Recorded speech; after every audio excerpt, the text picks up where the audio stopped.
Hello guys and gals, and I will be reading 1 Minute Favorite Fairy Tales by Shari Lewis, illustrated by Benton Mahan. I think that's pronounced right, but I'm not sure. And again, this came from the library. It was to be discarded. And I thought, well, I'll read some of these on my channel. So, is a yearling book. And copyright, I don't know, November 1991. Okay. And we'll, just for the first time, we'll read this. To Anne Ritz Hurwitz. You may have tangible wealth untold, caskets of jewels and coffers of gold. Richer than I, you can never be. I had a mother who read to me. And that's by Strickland Gillian. And me too. Thanks, Mom. And that's from Shari Lewis. This is the table of contents, and we're not going to read very many of these at a time, but okay. Okay, so for the first time, we're going to read To the Parents. This is like the intro. A TV talk show host recently challenged me, why tell 1 minute fairy tales? I immediately responded, that's a 3-part question. Which part would you like answered first? Startled, she said, what are the 3 parts? Then it was my turn to be startled because I had no idea where my mouth was taking me. However, I figured that my mouth had gotten me into this and I'd better trust it to get me out. So I let it roll and it went something like this. I said, the first question you've asked is, why tell 1 minute stories as opposed to longer ones? Well, I'm certainly not opposed to longer stories. No home should be a one-story book household. 1 minute fairy tales is just another lighthearted alternative. After all, there are those nights where parents don't have the energy to read a full-length authorized biography of Tom Thumb. It's clearly a no-no for the parent telling the bedtime story to fall asleep before the child. Better to be truly involved with your youngster for a few minutes than to be only half there during those weary times when reading is not what you wish to be doing. One day a 5-year-old said to me, Mommy and Daddy work. They leave me home by Sesame Street and don't get home until Dan Rather. That youngster summed up one of the most significant changes in contemporary parenting. Many folks in dual-income families are away all day.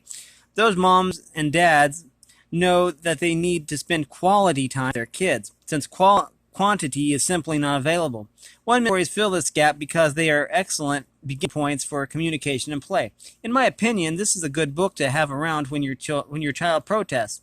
Just one more story. And of course, if you have more than a minute, you can always read more than one. Next, to answer part 2 of your question, why tell fairy tales? What do we pass on in these old stories? Glimpses of faraway lands, attitudes of long ago times, an example of good triumphing over evil, and honestly being rewarded. The greedy man being bested by the simple, generous, and warm one. That all seems to be of value. Of course, in fairy tales, we also introduce a world in which violence was everywhere. But I feel that this apparent negative is more than balanced by the fact that kids experience these threats and injuries in the safety of their parents' laps. Parents and children can share this momentary fear. Psychologists tell us that learning to cope with make-believe fears is the first step towards coping with real ones. Basically, this feast of fairy tales serves up magic, whether the magic is mythical, telling of the wee folk, giants and witches, or the magic of love, happily ever after tales involving princes and princesses from wonderful palaces. Stories that never will be and perhaps never were. And so fairy tales offer the same relief today that they have brought to people in other times and other places, and escape from the gravity of everyday life. Finally, in answer to your third question, why tell tales at all? Nothing bridges the gap between daytime and nighttime, between parent and child, as well as a story. These are rituals of sharing and communication. We needn't be an actor to be a successful storyteller. Just read the words. I've never met a child who wouldn't turn off the TV set for a real live lap and a real live story. By this time, my TV talk show host was wildly signaling me to cut, so I did. And although I have lots more to say on the subject, I'll now take my book editor's suggestion and stop as well. Love, Shari Lewis. Okay, now we're going to start this, and the first one we're going to read is Sleeping Beauty. And now this is a classic. I mean, Disney redid this. I believe that, I'm thinking Sleeping Beauty was actually the first animated Disney movie, but I'm not sure. You can correct me in the comments if I'm wrong.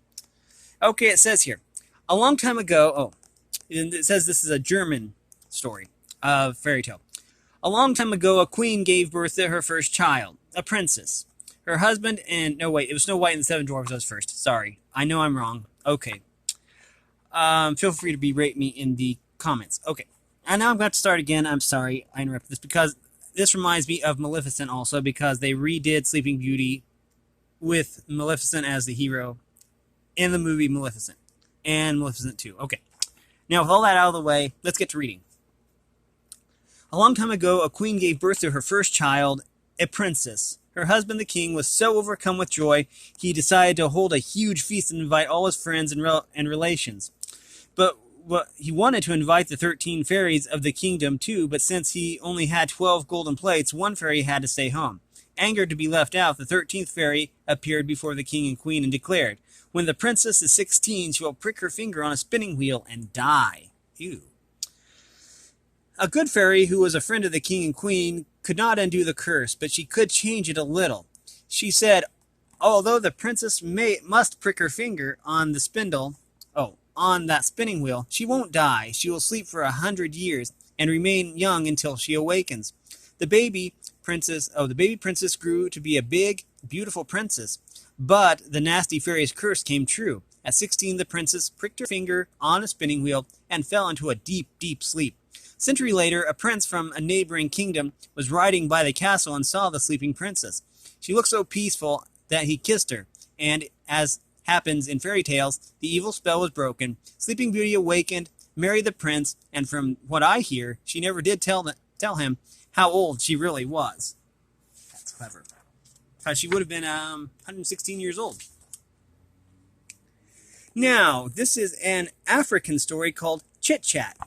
And these pictures are really cute. I don't know if I actually took a close-up of the pictures that are in this book because they're really cute. There's the evil fairy, the king and the queen.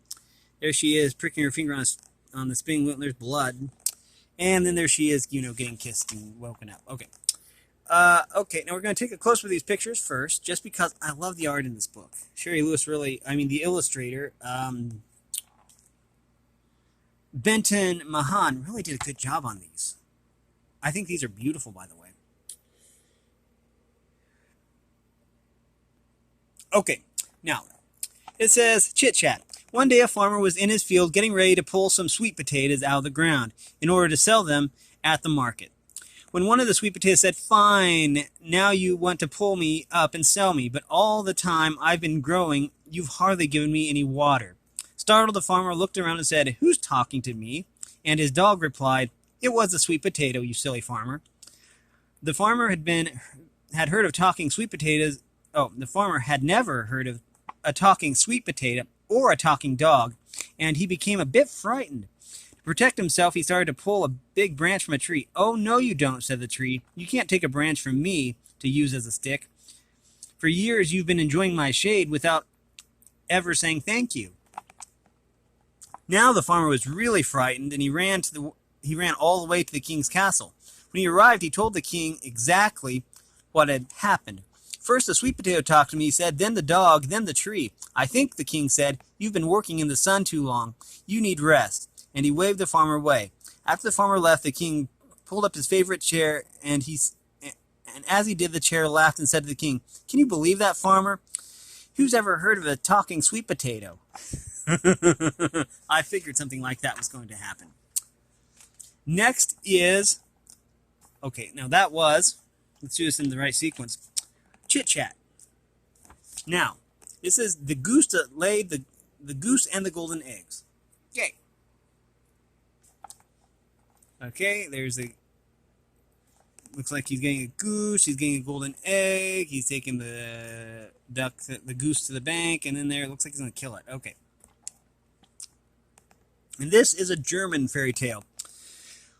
There was an old farmer in Kalamazoo who was starving and didn't know what to do until a stranger arrived at the farm carrying a goose under his arm. "Take care of my goose," he said, "and friend, the goose will take care of you in the end." And before the next day was an hour old, the goose laid an egg that was made of gold. All the week and the next, I'm told, the goose laid eggs that were made of gold. The farmer sold the eggs, made lots of dough. He became rich, and then, he said, "I really think it's a crime to make money one egg at a time. That silly old goose, she makes me sore. I bet in her belly she has a dozen more." So the farmer grabbed it by the leg and killed the goose with the golden eggs. There were none inside the goose, of course, which filled the farmer with remorse. Soon his money was gone, and he was needy. See what you get for being greedy. And that was really clever. And we'll probably finish off with this one, The Frog Prince. Okay, let's see. Right here we have that,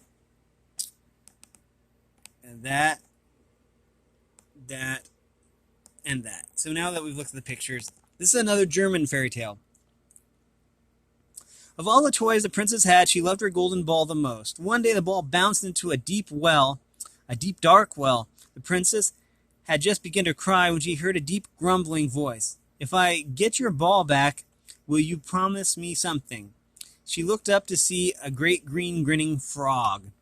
The princess said she would promise him anything if he'd give her ball back. So the frog dove down and quickly came back up with it. "Well," the princess said, "what do you want me to promise?" "That you will let me live with you and be your friend," answered the frog.